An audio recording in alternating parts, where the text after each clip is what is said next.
Hello everyone, welcome to our channel. देखो अभी है ना, अल्टरनेटिव डेज़ पे हमें स्कूल पे जाना होता है और वहाँ पे मैं वीडियो क्रिएट नहीं कर पा रहा हूँ। तो इसीलिए ये एक नई सिस्टम स्टार्ट कर रहा हूँ जिसके अंदर हम इस तरीके से मेरा फेस कैम भी हो सके और मैं आपको पढ़ा भी सकूँ। यहाँ पे ये जो लिखावट वाला ऑप्शन है ना, ये लिखने वाला, ये शायद मैं इतना अच्छे से नहीं लिख पाऊँ बिकॉज़ कि मेरे में कोई पेन फीचर नहीं है, मैं अपनी फिंगर से ही लिखूँगा। तो थोड़ी हैंड राइटिंग ख़राब हो सकती है। बट अगर आप मेरी स्पीकिंग स्किल के ऊपर ध्यान दो कि क्या मैं बोल रहा हूँ, क्या मैं एक्सप्रेस करने की कोशिश कर रहा हूँ, अगर हर एक चीज़ को ध्यान से सुनोगे तो बैड हैंड राइटिंग में भी आप अच्छे से पढ़ पाओगे। हैंड राइटिंग में इतनी ख़राब नहीं निकालता हूँ, बट मुझे पता है यहाँ पे नहीं निकल रही है, मैंने एक दो बार निकाल के भी देख चुका हूँ। चलो, तो स्टार्ट करते हैं हमारा chapter, system of particles and rotational motion. तो लास्ट वीडियो में हमने क्या देखा था? लास्ट वीडियो में हमने दो फार्मूला देखी थी। एक टॉर्क की formula, torque tau is equal to R cross F वाली formula, and the second one is angular momentum वाली फार्मूला, आर क्रॉस पी। ये दो फार्मूला हमने देख के रखी है, ये दो फार्मूला। नाउ इसके दोनों के कॉम्बिनेशन से Newton second law of motion rotational में प्रूव होता है, वो भी हमने कैलकुलेशन डिराइव किया था। नाउ आज का जो हमारा टॉपिक है वो है, चलो मैं पहले इसे इरेज कर लेता हूँ। आज का जो हमारा टॉपिक है ना, वो है हमारा इक्विलिब्रियम ऑफ बॉडी या फिर रिजिड बॉडी। चलो हेडिंग हेडिंग लिखते हैं, हेडिंग लिखते हैं इक्विलिब्रियम। देखो मैं शॉर्ट में ही लिखूंगा क्योंकि हैंड राइटिंग इतनी अच्छी है नहीं, मेरी साउंड को ध्यान से सुनो। Of rigid body, okay, equilibrium of rigid body. Now equilibrium of rigid body में भी इस सेमेस्टर में हमें सिर्फ मैकेनिकल इक्विलिब्रियम ही पढ़ना है। देखो थर्मल इक्विलिब्रियम भी होता है, बहुत सारे इक्विलिब्रियम होते हैं, बट जैसे जैसे फिजिक्स में आगे पढ़ते जाओगे वैसे वैसे सारे इक्विलिब्रियम पढ़ोगे। आज हमें देखना है रिजिड बॉडी के इक्विलिब्रियम में भी थर्मल इक्विलिब्रियम। और मैं क्यों रिजिड बॉडी बोल रहा हूँ? बिकॉज हमने सिर्फ इंडिविजुअल पार्टिकल का इक्विलिब्रियम देख के रखा है। अगर मान के चलो, अगर ये मेरे पास कोई पार्टिकल है, यहाँ पे ये कोई ना कोई पार्टिकल है, अगर इस पार्टिकल के ऊपर डिफरेंट डिफरेंट डायरेक्शन से फोर्स अप्लाई हो रही है, यहाँ से फोर्स अप्लाई हो रही है, यहाँ से फोर्स कोई बाहर निकल रही है, कहीं से और अप्लाई हो रही है, तो इस वाली सिस्टम के लिए एक पार्टिकल के ऊपर अप्लाई होने वाले इतने सारे फोर्स के इक्विलिब्रियम के लिए हमने इक्वेशन डिराइव करके रखी है। Total force is equal to zero होना चाहिए। और इन सारे फोर्स को कॉन्करेंट फोर्स कहते हैं क्योंकि कोई एक पॉइंट के ऊपर ही फोर्स अप्लाई होते हैं। तो ये सारी चीज़ें हमने देख के रखी है। इसीलिए आज कोई पार्टिकल का इक्विलिब्रियम नहीं देखने वाले, आज हम पूरी की पूरी रिजिड बॉडी का इक्विलिब्रियम देखने वाले। क्लियर हो रहा है आपको? चलो, तो रिजिड बॉडी के इक्विलिब्रियम में अगर मुझे पूरी बॉडी को इक्विलिब्रियम करना है, वो भी कौन सा वाला इक्विलिब्रियम? Mechanical equilibrium. देखो लिखने में थोड़ी प्रॉब्लम हो सकती है, मैं बार बार बता रहा हूँ। मैकेनिकल इक्विलिब्रियम, अगर मुझे पूरी बॉडी का मैकेनिकल इक्विलिब्रियम करना है तो मुझे ये देखना होगा कि बॉडी मैकेनिकली कितने मोशन रखती है। हमें सबको पता है हमारे पास मैकेनिकली टू मोशंस है। कौन से टू मोशंस? एक है ट्रांसलेशन मोशन, एक है translation motion, and the other one is rotational motion. Other one is rotational motion. अगर मैं ट्रांसलेशन एंड रोटेशनल दोनों मोशन को कंस्ट्रेन कर दूं तो मैं ये कह सकता हूं मेरी पूरी की पूरी बॉडी मैकेनिकली इक्विलिब्रियम में। क्लियर हो रहा है आपको? आप मेरे फेस के एक्सप्रेशन को भी देखो। मैं मुझे इस तरीके से नहीं आता है पढ़ाना, मैं फर्स्ट टाइम कोशिश कर रहा हूँ, तो आप सपोर्ट करोगे तो और भी अच्छा करेंगे हम लोग। इस तरीके से भी अगर कोई बार इमरजेंसी है या फिर कहीं पे मैं फंसा हूँ जहाँ जहाँ पे मैं वीडियो नहीं क्रिएट कर सकता, लाइव लेक्चर नहीं क्रिएट कर सकता, तो वहाँ पे भी हमारा सिलेबस चलता रहेगा अगर ये अच्छे से सक्सेसफुल रहता है तो चलो हम कहाँ पे थे? मैकेनिकल इक्विलिब्रियम करना है। मैकेनिकल इक्विलिब्रियम के लिए हमें क्या करना होगा? बॉडी के ट्रांसलेशन एंड रोटेशनल दोनों मोशन को कंस्टेंट करना होगा। ओके, चलो, तो ट्रांसलेशन मोशन को कंस्टेंट करना है तो क्या करना होगा? ध्यान से सुनना, मैं लिखने वाला हूँ, ध्यान से देखना, मैं लिखने वाला हूँ। ट्रांसलेशन मोशन को कंस्ट्रेन करने के लिए हमें उसके लीनियर मोमेंटम को, किसको? लीनियर मोमेंटम को मोमेंटम की जगह पे मैं सिर्फ एम ओ लिखूंगा। आपको अब सुनो ध्यान से, लीनियर मोमेंटम को जीरो करना होगा, या फिर ट्रांसलेशन मोशन के लिए बात कर रहा हूँ, सिर्फ और सिर्फ ट्रांसलेशन मोशन की। ट्रांसलेशन मोशन को इक्विलिब्रियम करने के लिए हमें लीनियर मोमेंटम को जीरो करना होगा, या फिर लीनियर एक्सेलरेशन को जीरो करना होगा। लीनियर एक्सेलरेशन को हमें जीरो करना होगा। और इन द सेम वे अगर हमें रोटेशनल मोशन को इक्विलिब्रियम करना है तब क्या करेंगे? रोटेशनल मोशन को इक्विलिब्रियम करना है तो रोटेशनल के लिए हमें एंगुलर मोमेंटम को जीरो करना होगा, या फिर एंगुलर एक्सेलरेशन को जीरो करना होगा।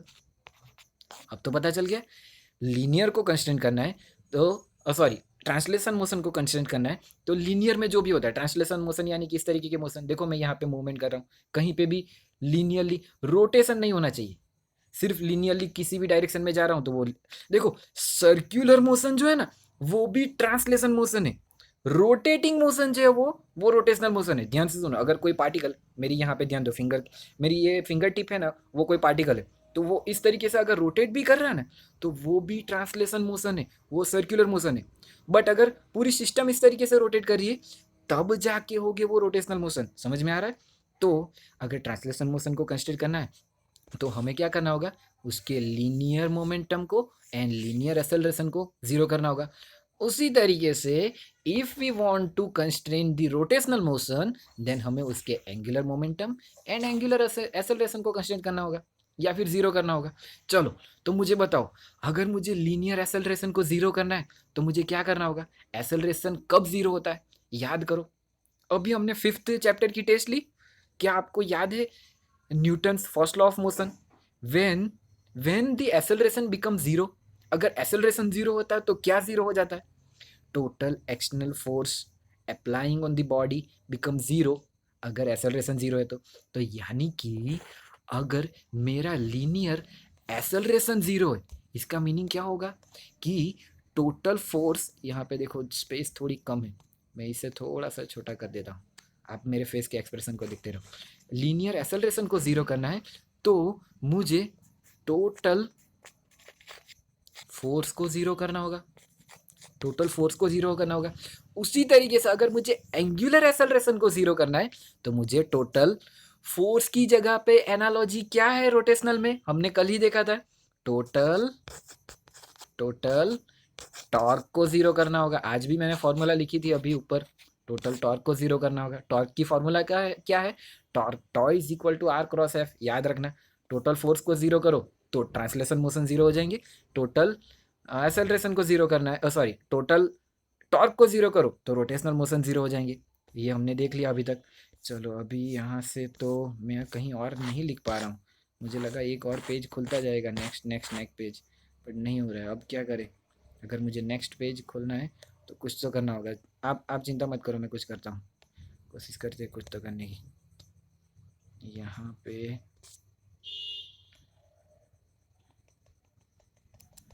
अगर नेक्स्ट जस्ट देखो, मैंने बताया ना ये मेरा फर्स्ट टाइम है इसीलिए कुछ भी हो सकता है। आप पेशेंस रखना और सपोर्ट करते रहना, आपका सपोर्ट ही सबसे ज़्यादा ज़रूरी है। हमारे पास नेक्स्ट पेज खुल गया, हो गया नेक्स्ट पेज। तो हम लोग चलो कोई नहीं, नेक्स्ट पेज के बाद आगे की बात ध्यान रही। चलो तो कहाँ पे आए थे एक बार देख लेते हैं, पहले से स्टार्टिंग से देखते हैं। देखो क्या हुआ था, सिस्टम ऑफ पार्टिकल्स के लिए हमने देखा कि इक्विलिब्रियम ऑफ रिजिड बॉडी देखने वाले। अब रिजिड बॉडी के इक्विलिब्रियम में भी हमें सिर्फ मैकेनिकल इक्विलिब्रियम देखना है। अब मैकेनिकल इक्विलिब्रियम करने के लिए हमें translation motion and rotational motion दोनों को कंस्ट्रेन करना होगा। ट्रांसलेशन मोशन कंस्ट्रेन करने के लिए या तो हमें लीनियर मोमेंटम जीरो करना होगा या फिर लीनियर एक्सेलरेशन जीरो करना होगा। उसी तरीके से रोटेशनल मोशन को कंस्ट्रेन करने के लिए एंगुलर मोमेंटम को जीरो करना होगा या फिर एंगुलर एक्सेलरेशन को जीरो करना होगा।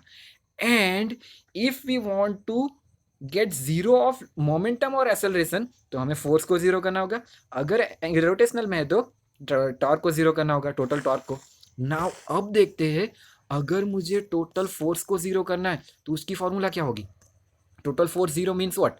मेरे पास n नंबर ऑफ फोर्सेस है तो F1 प्लस, अटेंशन रखो यहाँ पे मैं लिख रहा हूँ F2 plus up to Fn is equal to 0, या फिर समेसन में लिखो तो sigma F I is equal to 1 to n is equal to 0। देखो ये सारे फोर्स वेक्टर हैं, ये कोई भी नॉर्मल फोर्स नहीं है, वेक्टर फोर्स है। ओके, चलो उसी तरीके से अगर मुझे टोटल टॉर्क को जीरो करना है तो टॉर्क को कैसे लिखेंगे? टॉर्क को कैसे लिखेंगे? ब्लैक से लिखते हैं। देखो total torque zero means what? Tau one plus tau two. आप लिखते जाओ मेरे साथ, अगर पूरा वीडियो आप देख रहे हो तो मेरे साथ लिखते जाओ तो अच्छा रहेगा। या फिर इस हैंड राइटिंग इतनी गंदी हो रही है, एक फिंगर से लिख रहा हूँ। देखो यहाँ पे मैं कोई इतनी अच्छे से मैं मेरी फिंगर नहीं घुमा पा रहा हूँ, सिर्फ एक फिंगर से ऐसे ऐसे करके लिखना पड़ रहा है, तो थोड़ी बहुत दिक्कत होगी। चलो टोटल टॉर्क जीरो, समेसन में लिखना है तो summation I is equal to 1 to n tau I is equal to 0। यहाँ से हमें इक्वेशन भी डिराइव हो गई। कब? तो अगर मुझे ट्रांसलेशन मोशन जीरो करना है तो टोटल एफ जीरो करना होगा, अगर रोटेशनल मोशन जीरो करना है तो टोटल टॉ जीरो करना होगा। अब ध्यान से देखो, ये मेरा फोर्स पकड़ के चलो या फिर टॉर्क पकड़ के चलो, ध्यान से देखो, यहाँ पे ध्यान दो। अगर मुझे मैं फोर्स को देखूं या फिर टॉर्क को देखूं, दोनों वेक्टर क्वांटिटी है। जब जब भी कोई वेक्टर क्वांटिटी होती है तब वेक्टर क्वांटिटी को हम उसके एक्स वाई जेड कंपोनेंट में भी सेपरेट कर सकते हैं, डिवाइड कर सकते हैं। तो यानी कि अगर टोटल फोर्स जीरो है इक्विलिब्रियम में, उसका मीनिंग ये हो गया कि उसकी एक्स डायरेक्शन के टोटल फोर्स या फिर वाई डायरेक्शन के total force and Z direction के टोटल फोर्स वो भी जीरो होने चाहिए। अगर उसे लिखना है तो मैं कैसे लिखूंगा? देखो यहाँ पे मैं लिख रहा हूँ, यानी कि sigma F I of X direction vector में जीरो होना चाहिए। उसी तरीके से sigma F I Y direction में वो भी जीरो होना चाहिए। सिग्मा, ये क्यों हो रहा है? ऑल बिकॉज ऑफ ये सारे वेक्टर क्वांटिटी है। अगर वेक्टर नहीं होती तो किसी एक पार्टिकल पे अप्लाई हो रहे, वो कुछ भी करके जीरो करना है। बट यहाँ पे वेक्टर क्वांटिटी है तो हम उससे सब डिवाइड भी कर सकते हैं X Y and Z coordinate में। उस सिर्फ और सिर्फ एक्स डायरेक्शन में भी जीरो कर सकते हैं, सिर्फ और सिर्फ वाई में भी, उसी तरीके से जेड में भी। क्लियर हो रहा है? और सेम वे में टॉर्क का, सेम वे में टॉर्क, टॉर्क के लिए लिखना है तो कौन से कलर से लिखूँ? ब्लू से लिखते हैं। चलो तो sigma I is equal to 1 to n tau I X direction में is equal to 0। Same way में वाई डायरेक्शन और जेड में आप लिख लेना इक्वेशन। ओके, तो अब तो आपको समझ में आ गया होगा कि अगर मुझे मैकेनिकली किसी रिजिड बॉडी को इक्विलिब्रियम में लाना है तो उसके लिए मुझे ट्रांसलेशन एंड रोटेशनल दोनों मोशन कंस्ट्रेंट करने होंगे। और ट्रांसलेशन मोशन कंस्ट्रेंट करने के लिए उस रिजिड बॉडी पे अप्लाई होने वाले टोटल फोर्स को जीरो करना होगा, एंड रोटेशनल मोशन कंस्ट्रेंट करने के लिए उस रिजिड बॉडी पे अप्लाई होने वाले टोटल टॉर्क को जीरो करना होगा। क्लियर हो गया अब तक? नाउ अब हम देखेंगे आगे कंडीशन, डिफरेंट डिफरेंट कंडीशन। अगर मेरे पास कोई कोप्लेनर वाली रिजिड बॉडी है, यानी कि उसके पास कोई प्लेन ही है, 3 डायमेंशन में रिजिड बॉडी नहीं है, सिर्फ प्लेन है। चलो देखो एक एक करके देखते हैं। हेडिंग लगाता हूँ मैं, अटेंशन रखना, कुछ नया स्टार्ट हो रहा है। तो यहाँ पे हमारा हैशटैग करके हेडिंग होगा कोप्लेनर। कोई कोप्लेनर बॉडी है, ध्यान से देखो।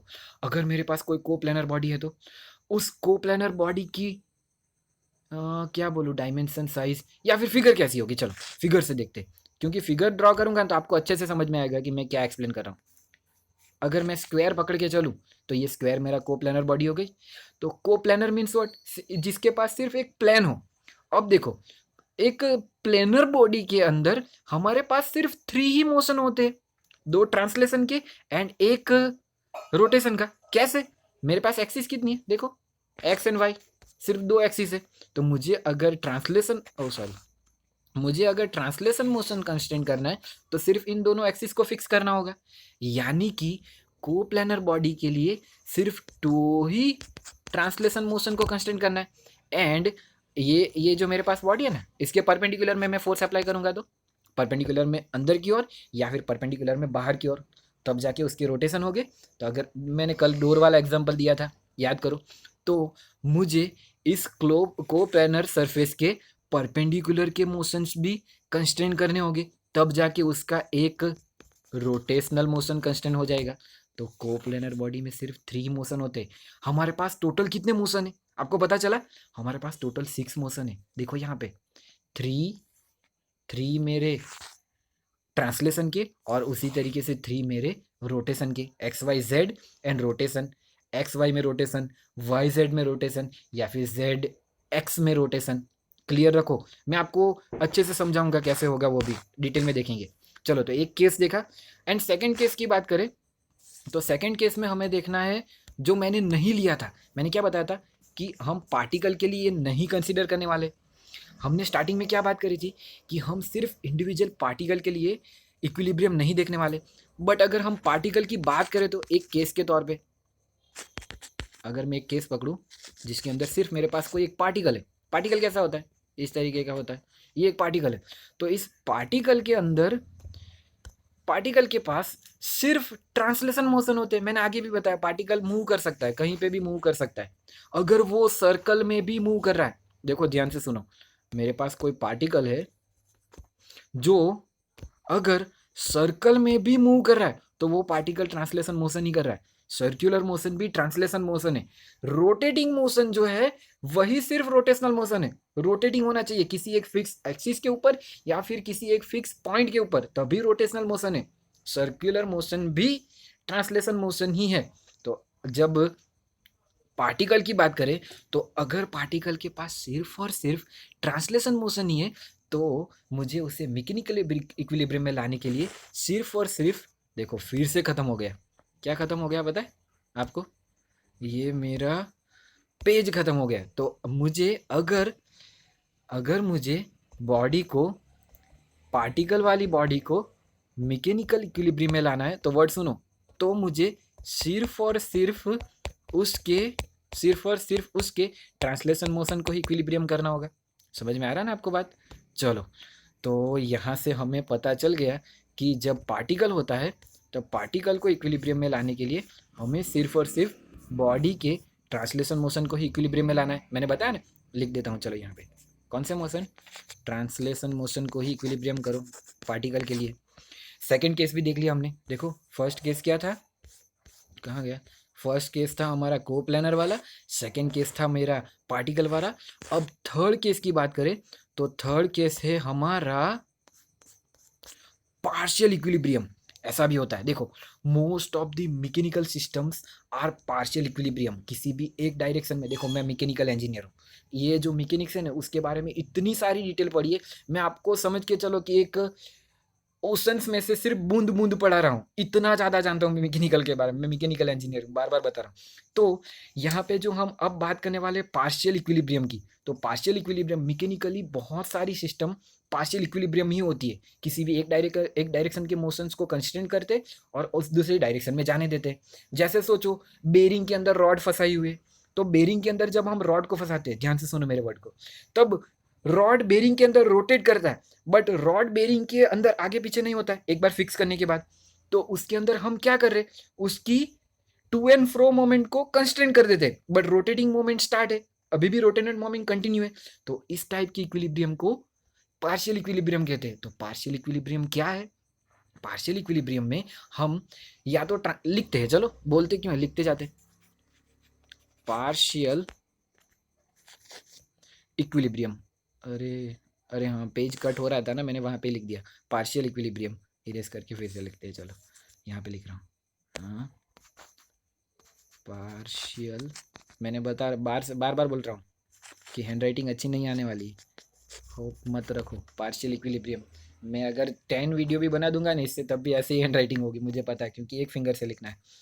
चलो तो पार्शियल इक्विलिब्रियम में क्या होता है, लिखूँ तो कोई और पेन यूज़ करते हैं। पार्शियल इक्विलिब्रियम में हमारे पास आइदर ट्रांसलेशन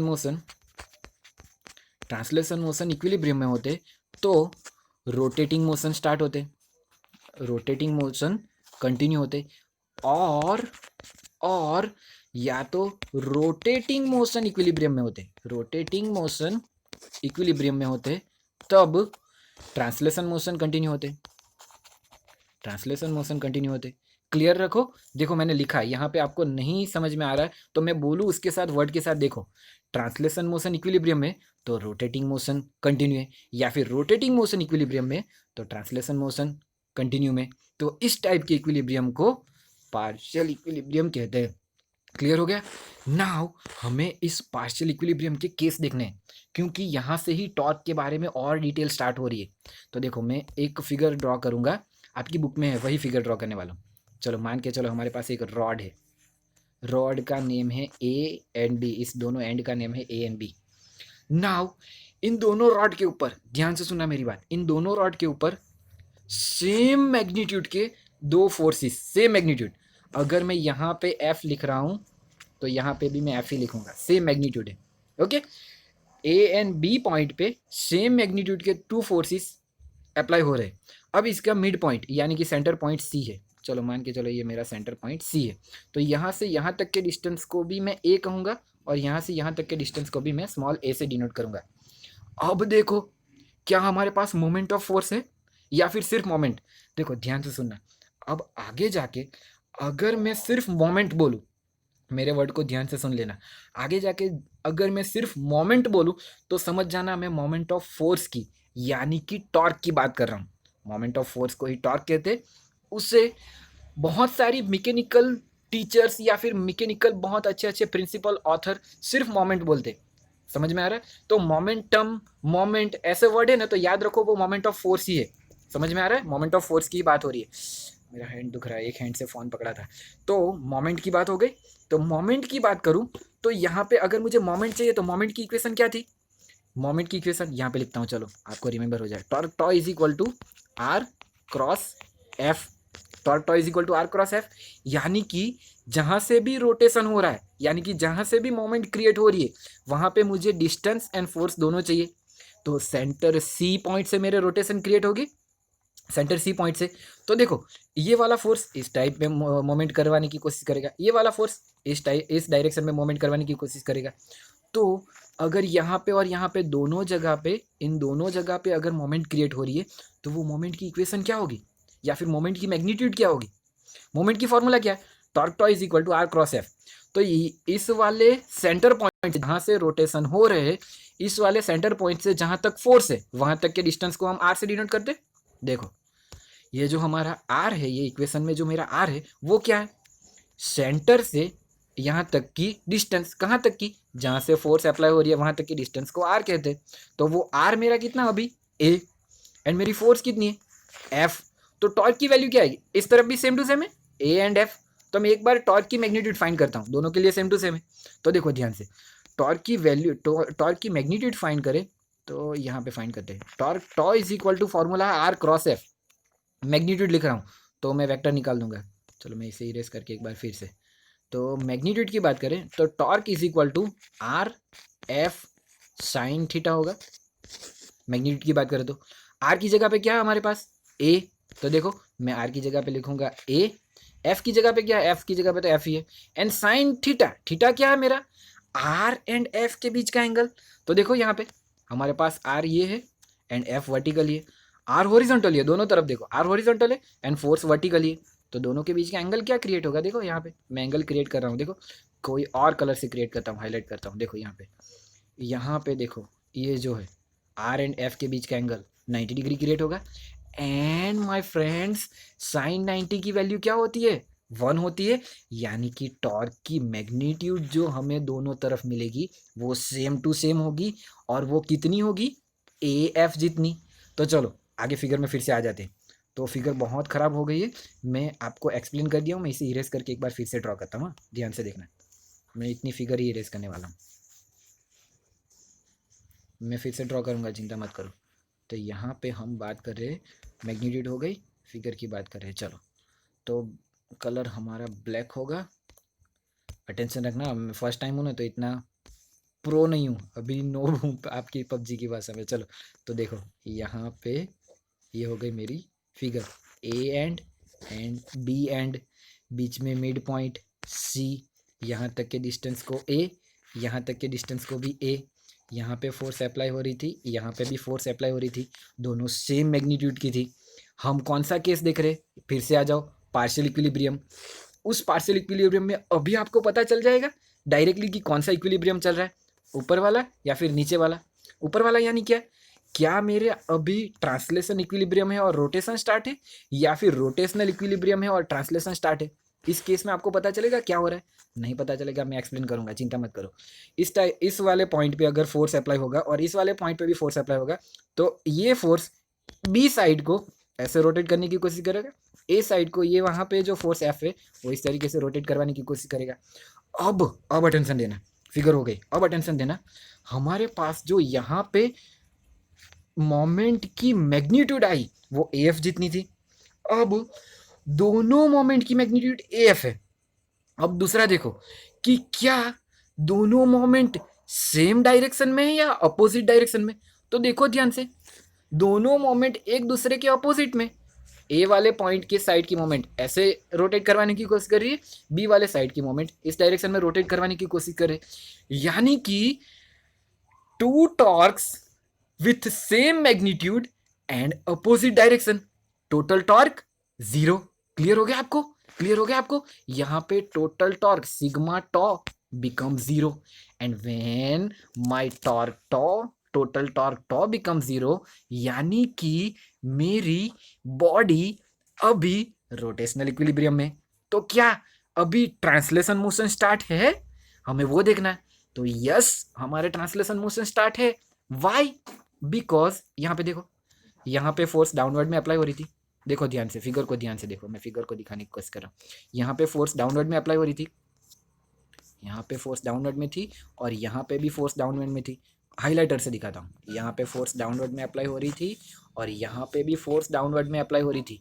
यानी कि दोनों जगह पे अगर फोर्स डाउनवर्ड में अप्लाई हो रही है तो वो ए बी एंड वाले रॉड को पूरी तरीके से नीचे ले जाएगा, बट रोटेशन नहीं होने देगा। देखो मेरे फिंगर की तरफ देखो, बी के ऊपर इस तरीके से फोर्स लग रहा है, ए के ऊपर इस तरीके से, बट दोनों के टॉर्क एक दूसरे के अपोजिट में, इसलिए रोटेशन कहीं पे भी नहीं होंगे, बट डाउन में जाएगी, डाउन में जाएगी। तो यहाँ से हमें क्या पता चल रहा है कि अभी हमारी बॉडी सेकेंड केस की बात हो रही है, अभी हमारी इस केस में जहाँ पे हमारा रोटेशनल इक्विलिब्रियम है एंड ट्रांसलेशन मोशन कंटिन्यू है। तो ये वाला केस पार्शियल इक्विलिब्रियम का हो गया। चलो अब एक और केस देखते हैं जिसके अंदर हम ट्रांसलेशन मोशन को इक्विलिब्रियम में लाएंगे एंड रोटेशनल मोशन स्टार्ट होंगे, या फिर रोटेशनल मोशन कंटिन्यू रहेंगे। क्लियर हो रहा है आपको? चलो तो ऐसा कोई केस देखते हैं। तो मैं आगे जा रहा हूँ, अभी और नीचे जा रहे हैं, देखते जाओ। आपको लास्ट में अगर स्क्रीनशॉट निकालना है ना, तो मैं लास्ट में एक एक करके स्लाइड घुमाऊंगा, आप सब लोग स्क्रीनशॉट निकाल लेना। चलो फिर से फिगर ड्रॉ करते, अब इस राइट साइड पे फिगर ड्रॉ करते। यहाँ पे फिगर ड्रॉ कर रहा हूँ, ये मेरी फिर से वही सेम फिगर से देखने वाले। ये ए ऑब्जेक्ट, ए एंड ये बी एंड मेरे रॉड का। अब क्या करेंगे पता है? आप अच्छे से सोचो ना, अगर मुझे ट्रांसलेशन मोशन को इक्विलिब्रियम करना है तो जितने भी फोर्स होंगे, अगर मेरे पास अभी दो एंड पे दो ही फोर्स है तो दोनों फोर्स को अपोजिट डायरेक्शन में रखना होगा ना, तब जाके ट्रांसलेशन मोशन इक्विलिब्रियम होगा। तो अब क्या करेंगे, ट्रांसलेशन मोशन को इक्विलिब्रियम में लाने के लिए एक फोर्स को डाउनवर्ड में सेम मैग्नीट्यूड के दूसरे फोर्स को अपवर्ड में, ये भी एफ जितना फोर्स है, यहाँ पे भी एफ जितना ही फोर्स है, पर दोनों एक दूसरे के अपोजिट में। तो यहाँ पे कुछ भी आगे देखे बिना पहले से ही हमें पता चल जाता है कि यहाँ पे ये वाली जो अभी सिस्टम है वो ट्रांसलेसिव इक्विलिब्रियम में ना ही ऊपर जाएगी ना ही नीचे जाएगी, रोटेशन हो सकता है। देखो क्यों? क्योंकि ए वाले पॉइंट पे अभी मोमेंटम इस डायरेक्शन में और बी वाले पॉइंट पे अभी मोमेंटम इस वाली डायरेक्शन में। देखो अब देखना ध्यान से, अब कुछ इंटरेस्टिंग है। अरे फिगर गलत जगह पे ड्रॉ कर दी, चलो कोई नहीं, इसे इरेज कर देते, टाइम है हमारे पास। आपको थोड़ा बहुत पता चल गया ना, अब और भी अच्छी फिगर ड्रॉ करेंगे, टेंशन रखो यहाँ पे। चलो तो यहाँ पे हम बाउंड्री क्रिएट करते और यहाँ पे फिगर ड्रॉ करते, क्योंकि यहाँ से ये फिगर से अच्छे से समझ में आएगा। मिड में एक सेट वहाँ ऊपर चली गई, यहाँ पे ओके चलो, और यहाँ पे भी फोर्स अप्लाई हो रहा है, एफ जितना फोर्स यहाँ पे भी है, एफ जितना फोर्स यहाँ पे भी है। अब अटेंशन रखना, पूरा अटेंशन। मैंने फिगर ड्रॉ कर ली, फिर से यहाँ पे आ जाओ। मेरा सेंटर पॉइंट है सी, यहाँ से यहाँ तक के डिस्टेंस को ए से डिनोट करेंगे, यहाँ तक का डिस्टेंस भी यही होगा अगर सी मेरा मिड पॉइंट है तो। नाउ देखो ध्यान से, ए वाले पॉइंट पे मोमेंटम किस डायरेक्शन में लगेगा? सी सेंटर, यानी कि मेरा रोटेटिंग पॉइंट जहाँ से मेरी, यानी कि मेरा फिक्स पॉइंट जहाँ से मेरे रोटेशन होंगे, उस वाले पॉइंट से ए एंड पे फोर्स डाउनवर्ड में लग रहा है, उस वजह से रोटेशन या फिर मोमेंटम इस डायरेक्शन में होगा। उसी तरीके से बी पॉइंट पे मोमेंटम इस वाली डायरेक्शन में होगा।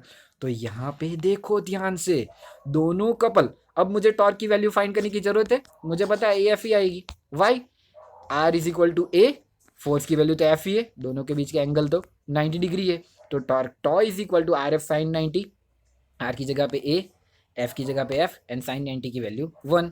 तो यहाँ से हमें क्या पता चल जाएगा कि यहाँ से टॉर्क की मैग्नीट्यूड, ओ सॉरी इरेजर यूज़ कर दिया मैंने, अब क्या करें, अंडू कर सकते हैं, यस कर सकते हैं, ओके चलो अटेंशन रखना।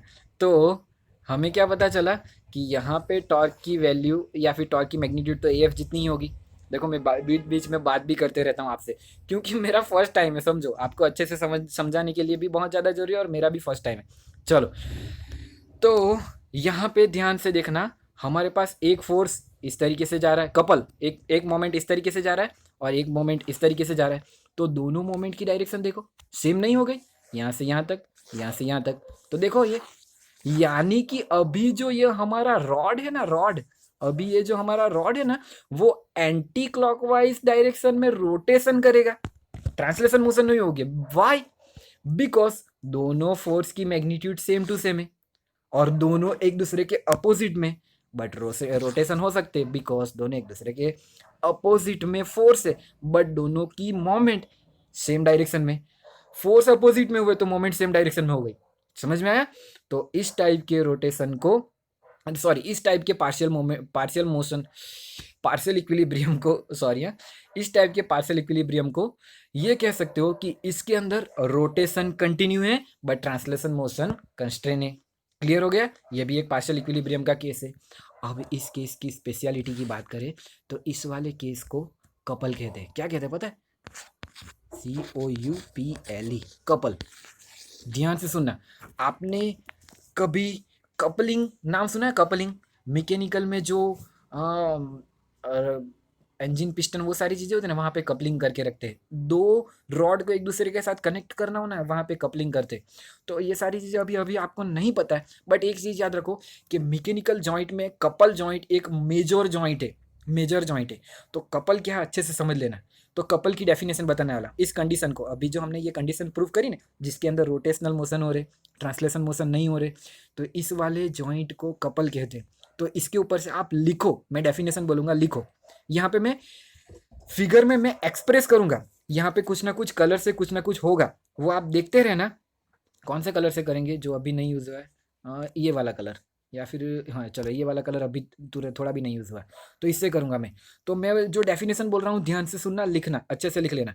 तो व्हेन लिखो, टू, एक ये वाला force and second one is ये वाला फोर्स, व्हेन टू इक्वल, दोनों की मैग्नीट्यूड सेम टू सेम थी, टू इक्वल एंड अपोजिट, देखो एक ऊपर था तो एक डाउनवर्ड में था, when two equal and opposite forces acting on a body at different position, देखो एक ए एंड पे अप्लाई हो रहा था तो एक बी एंड पे अप्लाई हो रहा था, when two F equal magnitude के एंड अपोजिट डायरेक्शन में applying on this body, on this rod at two different position, then two this two force की, ये जो पूरी टू फोर्स की सिस्टम है ना, उससे कहते हैं कपल। क्लियर हुआ? When two equal and opposite forces applying या फिर acting on a body at a different position, then they are calling couple. Clear करो? तो कपल से क्या जनरेट होगा? मोमेंट जनरेट होगी, यानी कि टॉर्क जनरेट होगा, यानी कि रोटेशनल मोशन जनरेट होगी। इस टाइप के एमसीक्यू वाले सवाल, सॉरी क्वेश्चन भी हो सकते हैं। ध्यान से, लास्ट ईयर में ऐसा क्वेश्चन था कि कपल की डेफिनेशन, शायद कपल की डेफिनेशन थी या फिर कपल को और क्या कहते हैं, ऐसा कोई एक क्वेश्चन फर्स्ट प्रिलिमिनरी एग्जाम में था, नहीं सेकंड प्रिलिमिनरी एग्जाम में था बोर्ड की। तो क्वेश्चन, अगर ये क्वेश्चन है कि कपल को और क्या कहते, तो कपल को और क्या कहते? मोमेंटम कहते, या फिर मोमेंट ऑफ फोर्स कहते, या फिर टॉर्क कहते। वाई? क्योंकि कपल से क्या हुआ, देखो ना, रोटेशनल मोशन जनरेट हुए, ट्रांसलेशन मोशन तो कंस्टेंट हो गए, रोटेशनल मोशन जनरेट हो गए, इसलिए कपल को टॉर्क भी कहते हैं या फिर मोमेंट ऑफ फोर्स भी कहते हैं। और कपल की डेफिनेशन क्या थी? तो याद रखना, डेफिनेशन यार आ सकती है एग्जाम में। ध्यान से एक बार फिर से बोलते, व्हेन टू इक्वल, दोनों इक्वल थे, F F and equal and opposite forces applying या फिर acting on a rigid body at two different position, एक ही पोजिशन पे होते तो। चलो ध्यान से देखो, अगर इस सी वाले पॉइंट पे, अगर इस सी वाले पॉइंट पे डाउनवर्ड में एफ लग रहा होगा सेम मैग्नीट्यूड का, और अपवर्ड में भी एफ लिख अप्लाई हो रहा होता सेम मैग्नीट्यूड का, तो क्या यहाँ पे कोई भी मोशन होता? ना ही ट्रांसलेशन होता, ना ही कंस्ट्रेशन। वाई? वाई ट्रांसलेशन भी नहीं होता और रोटेटिंग भी नहीं होता। वाई? क्योंकि सेम मैग्नीट्यूड के फोर्स है, तो ना ही ऊपर जाएगा ना ही नीचे जाएगा, और जहाँ से रोटेट हो सकते वही जगह पे लग रहे, तो रोटेशन भी नहीं होता। इसलिए याद रखना है कि डिफरेंट पोजीशन पे होना भी बहुत ज़्यादा ज़रूरी है। क्लियर हो गया? तो इसी के साथ शायद मुझे देख लेने दो, आज आगे आगे आज और कुछ पढ़ाना था कि नहीं पढ़ाना था, एक बार मैं देख लेता हूँ। तब तक चलो चलो चलेगा। देखो, टू फोर्सेस को पैर फोर्सेस भी कहते हैं, इसीलिए मैंने जो डेफिनेशन में व्हेन टू इक्वल लिखा है ना, when pair of equal and opposite forces acting on a rigid body at two different position, यानी कि डिफरेंट जगहों पे, तो उसे कपल कहते हैं। तो याद रखना, इस वाले लेक्चर में मुझे ये अच्छा लगा, मैं अपना एक्सपीरियंस शेयर कर रहा हूँ बस आधी मिनट, कि इस टाइप के लेक्चर में मुझे आपके साथ इंटरेक्ट करने का और भी अच्छे से मौका मिल रहा है, ऐसा लग रहा है। बिकॉज वहाँ पे वो जो शूटिंग हो रहा होता है ना, उसमें कैमरा में रिकॉर्ड होता रहता है और हम यहाँ पे पढ़ाते रहते हैं। उसके अंदर मैं आपसे इतने अच्छे से एक्सप्रेस या फिर इंटरेक्ट नहीं कर पाता हूँ, बट यहाँ पे तो ये कैमरा जो ऑन है ना, वो मेरा फेस मुझे भी दिख रहा है, तो यहाँ से मुझे पता चल रहा है कि आप मेरे साथ कितने कनेक्ट हो पा रहे हो। जो भी अच्छे से पढ़ रहा है वो बहुत अच्छे से कनेक्ट कर पाएगा। तो मेरे लिए ये एक अच्छा एक्सपीरियंस है कि आपके साथ मैं और भी अच्छे से कनेक्ट कर पाता हूँ। रॉन्ग चीज़ एक हो रही है कि हमारे हैंड राइटिंग इतने अच्छे नहीं आ पा रहे। तो चलो, अभी मैं एक वन शॉट रिवीजन करवाने वाला हूँ, यानी कि हम स्टार्टिंग से लेके एक एक स्लाइड को नीचे आते जाएंगे और देखते जाएंगे कि हमने क्या देखा। बहुत स्पीड से तुरंत खत्म करने की कोशिश करेंगे। चलो, हमारा heading system of particle and rotational motion, आज का हमारा टॉपिक था। हमें रिजिड बॉडी को इक्विलिब्रियम में करना था, रिजिड बॉडी को इक्विलिब्रियम में लाना था। उस रिजिड बॉडी के में भी हमें मैकेनिकल इक्विलिब्रियम करना था। मैकेनिकल इक्विलिब्रियम के लिए हमें चाहिए ट्रांसलेशन एंड रोटेशनल मोशन को इक्विलिब्रियम करना है। ट्रांसलेशन मोशन को इक्विलिब्रियम करने के लिए हमें लीनियर मोमेंटम या फिर लीनियर एंगल एक्सेलरेशन को इक्विलिब्रियम जीरो करना होगा। उसी तरीके से रोटेशनल मोशन को कंस्टेंट करने के लिए हमें एंगुलर मोमेंटम या फिर एंगुलर एक्सेलरेशन को जीरो करना होगा। नाउ अगर मुझे ये दो करना है, लीनियर मोमेंटम या फिर लीनियर एक्सेलरेशन को जीरो, तो मुझे टोटल फोर्स जीरो करना होगा। उसी तरीके से एंगुलर में जो भी है उसे कंस्टेंट करना है, तो टॉर्क को जीरो करना होगा। आपको स्क्रीनशॉट निकालना है तो निकाल दे जाना यहाँ से। देखो, यहाँ पे एक ब्रेक, यहाँ पे ये सेकंड ब्रेक, थर्ड ब्रेक, फिर ये वाली इक्वेशन वाली स्लाइड जिसके अंदर हमने देखा था टोटल फोर्स कैसे जीरो होती है या फिर टोटल टॉर्क किसे, ये तो आपको बहुत अच्छे से पता है सिग्मा में भी। फिर हमने क्या देखा कि हमारे पास दोनों वेक्टर क्वांटिटी होने की वजह से हम उससे सब डिवाइड एक्स वाई जेड में भी कर सकते हैं। याद रखना, आगे जाके आप एक टॉपिक पढ़ोगे इसी चैप्टर में, क्या होगा पता है? डिग्री ऑफ फ्रीडम, ऐसा एक टॉपिक होगा, DOF, डिग्री ऑफ फ्रीडम, यानी कि फ्रीडम की डिग्री। तो डिग्री ऑफ फ्रीडम और कुछ नहीं है, हमारे पास कितने मोशन हैं, किसी एक बॉडी के पास कितनी डायरेक्शन में कितने कितने मोशन है, उसे ही डिग्री ऑफ फ्रीडम कहते हैं। तो वो यहाँ पे ये हमारे पास 6 मोशंस है, 3 ट्रांसलेशन के और 3 रोटेशन के। तो डिग्री ऑफ फ्रीडम किसी भी ऑब्जेक्ट के पास 6 होती है। वो आगे जाके जब आएगा तब नया नहीं लगना चाहिए, यही 6 चीज़ें है, समझ लो अभी से। ओके, तो ये अभी हम क्या देख रहे थे कि किसी भी डायरेक्शन में भी हम कंस्टेंट कर सकते। अब हम एक एक करके केस देखने वाले थे। सबसे पहला देखा हमने केस को प्लेनर वाला। अगर कोई एक प्लेन है तो प्लेन के अंदर क्या करना होता है, हमें 2 ट्रांसलेशन मोशन, 2 एक्सिस उसकी, and 1 rotational motion perpendicular force, इन तीनों को कंस्टेंट कर दिया तो हम कोप्लेनर में इक्विलिब्रियम कर सकते। पार्टिकल के पास सिर्फ और सिर्फ ट्रांसलेशन मोशन होते, उस वजह से उसे हमें कंस्टेंट करना है, तो हमें सिर्फ और सिर्फ क्या करना होगा, उसके ट्रांसलेशन मोशन को ही इक्विलिब्रियम करना है। तो चलो, ये एक स्लाइड है, एक और स्लाइड, कोप्लेनर, पार्टिकल एंड ये इक्वेशन वाली स्लाइड। ओके, चलो अब आगे जाते हैं हम लोग। पार्शियल इक्विलिब्रियम, हमारे आज के चैप्टर का main topic partial equilibrium. Partial equilibrium यानी क्या, या तो आप ट्रांसलेशन मोशन को इक्विलिब्रियम कर सकते हो और रोटेशन मोशन स्टार्ट रख सकते हो, या फिर रोटेशनल मोशन को इक्विलिब्रियम कर सकते हो एंड ट्रांसलेशन मोशन को स्टार्ट रख सकते हो। पहली कंडीशन में हमने देखा कि हमने रोटेशनल मोशन को कंस्टेंट कर दिया एंड ट्रांसलेशन मोशन स्टार्ट था। सेकेंड कंडीशन में हमने देखा कि सेकेंड कंडीशन, ये तो बहुत खराब हो गया है, सेकेंड कंडीशन में हमने देखा कि हमारे रोटेशनल मोशंस कंटिन्यू है बट ट्रांसलेशन मोशन इक्विलिब्रियम में। और यहाँ पे ही हमें एक और क्वांटिटी के बारे में या फिर एक और थियरी के बारे में पता चला, कपल के बारे में। कपल क्या है? A pair of equal and opposite forces applying on या फिर acting on a rigid body at two different position call couples. Okay, now अब जाके नेक्स्ट वीडियो में यहाँ से एक बहुत ही हार्ड वन, इस चैप्टर में से 5 मार्क्स का क्वेश्चन निकल सकता है ना, तो वो नेक्स्ट टॉपिक में से निकल सकता है। वैसा ही एक टॉपिक देखने वाले, प्रिंसिपल ऑफ मोमेंट। ध्यान से सुनना मेरा word, principle of moment. Moment तो पता चल गया ना आपको, टॉर्क को ही मोमेंट कहते, टॉर्क को ही मोमेंट कहते। तो प्रिंसिपल ऑफ मोमेंट, उसके अंदर मैकेनिकल एडवांटेज और उसके एग्जांपल इल्यूस्ट्रेशन, बहुत सारी चीज़ें, बहुत आईएमपी है, बहुत टफ वन भी है, एक बार में समझ आए वैसी नहीं है। तो स्लोली स्लोली अच्छे से करने की कोशिश करना। एंड चलो एक बार बड़ा फेस दिखा देते हैं। चलो बाय बाय सबको, मिलते हैं नेक्स्ट वीडियो में एंड सपोर्ट करते रहना। और आज के लेक्चर के बारे में प्लीज़ कुछ ना कुछ फीडबैक देना, कोई भी प्रॉब्लम है या फिर कुछ भी अच्छा है तो फीडबैक देना, जिससे मुझे पता चले कि मुझे क्या चेंज करना है अभी भी, या फिर क्या ये कंटिन्यू रखना है कि एकदम ऑफ ही कर देना है। मुझे हर एक चीज़ जाननी है। तो चलो बाय बाय, मिलते हैं नेक्स्ट वीडियो में, तब तक के लिए थैंक यू। चलो बाय।